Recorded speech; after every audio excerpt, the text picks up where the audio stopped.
Are you feeling a little emotionally exhausted right now? You may feel a sense of urgency, like you need to work harder, or a sense of loneliness, like you just can't fit in, or you may feel suffocated by constantly suppressing your true feelings and living up to others' expectations. We live in a convenient age where information from around the world is at our fingertips. Ironically, however, the more choices we have, the less we know what is right. Our minds become more unstable and exposed to complex contradictions than ever before. You want to love yourself, but you can't help but notice the parts of yourself you dislike. You want to move forward, but you feel paralyzed and unable to move forward.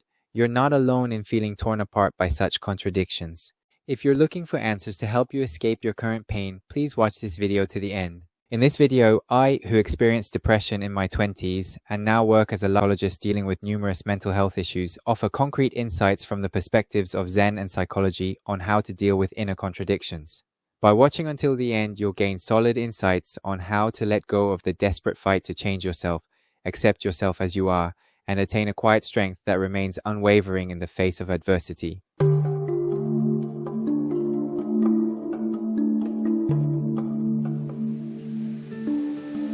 As a psychologist, I've faced many people's inner conflicts. I believe Zen holds the key to living freely in times like these. Zen is more than just meditation or a sense of calm. It's a profound way of life, a philosophy lived through real experience. While many people have already shared the history and philosophy of Zen through books and YouTube, in this video, as a Japanese psychology expert, I would like to share the essence of Zen as I've discovered it through my own journey and life experiences. The word Zen comes from the Buddhist practice of Zenjo, which means to concentrate deeply on one thing.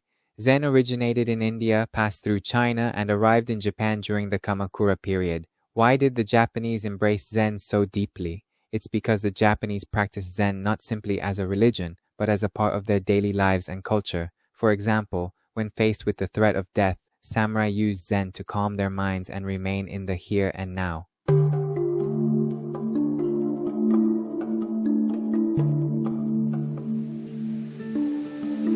I believe the purpose of Zen is to free ourselves from all kinds of attachment. From the moment we're born, we're surrounded by social norms and limiting beliefs about how things should be. Psychologically, these can help us adapt to society, but they can also become traps that trap our true selves. A common example is attachment to positive thinking. When we experience negative emotions, we try to force them away. However, from my experience as a psychologist, I can tell you that negative emotions are also an important part of who you are. Denying them means rejecting a part of yourself. As Adler taught, we need the courage to accept our own imperfections. Zen, too, calls for accepting contradictions as they are, rather than denying them. When you accept your own contradictions, miraculously, you will also be able to accept the contradictions of others. This is a feeling similar to what Adler called trust in others. Once you learn to love yourself, you will be able to love even the imperfections of others. When you can accept yourself, others, and even society, you will be able to remain calm no matter what happens. There are two major turning points in my life that completely changed my outlook on life. The first was when I was 20 and lost my purpose in life and experienced a deep depression. What am I living for? Do I have value? Wandering in the darkness, searching for meaning in life, I devoured countless books in search of salvation. It was in the midst of this anguish that I discovered Buddhism and the teachings of Zen. This philosophy, which emphasizes the preciousness of simply being rather than seeking meaning from outside, offered me my first glimmer of hope in the depths of loneliness caused by depression. There's no need for perfect answers. Just sit and breathe, imperfect as you are. That's where my rebirth began. The second turning point came when I turned 47. As I built my career as a psychologist and fulfilled my social responsibilities, the question once again came to mind: why am I trying so hard to live? As I looked out over the wider world, I suddenly realized something. Even if I disappeared tomorrow, the world would continue to turn at its usual rhythm. For example, Walt Disney may have passed away, but the magical world of Disney lives on, new stories are born, and the parks continue to evolve. Even after the passing of great predecessors, the world continues as if nothing had happened. Faced with this cold, stark reality, I truly understood that perhaps my existence has no objective meaning. But it was this sense of worthlessness that saved me. It was this meaninglessness that freed me. Adler taught that when we feel useful in a community, we can find meaning for ourselves. Among 8 billion people, My existence touches the soul of just one person, sending out quiet ripples. That's enough. My life has no meaning, and I am making a meaningful contribution. These contradictory truths began to coexist within me.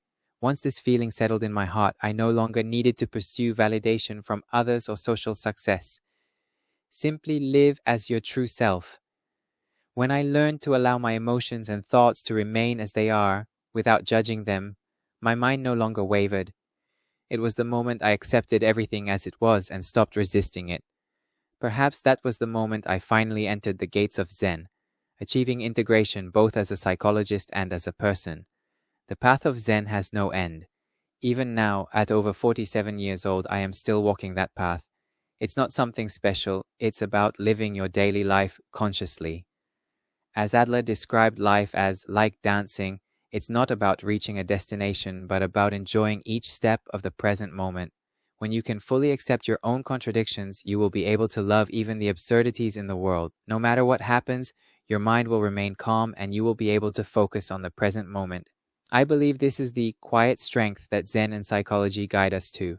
I hope my experience will help you face your own inner questions. So, what contradictions are you living with within yourself today? How do you accept them and dance in the here and now?